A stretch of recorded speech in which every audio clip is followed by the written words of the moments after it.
Dr. Fauci's final White House moment wrecked, press secretary loses it over reporter's question.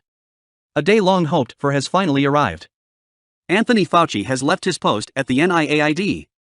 While he might pop up in the media soon enough, he is no longer infesting the halls of government, leeching off taxpayers as he spreads his doom and gloom.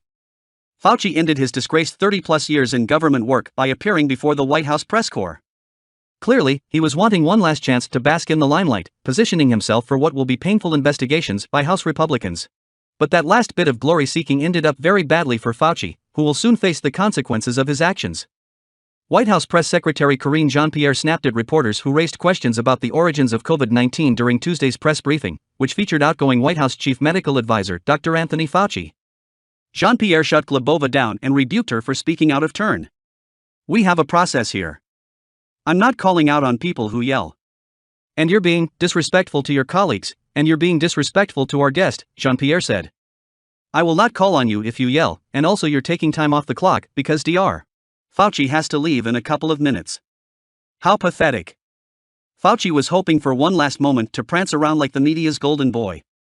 Instead, reporters pressed him for real answers over his shameful tenure as White House advisor on all things COVID.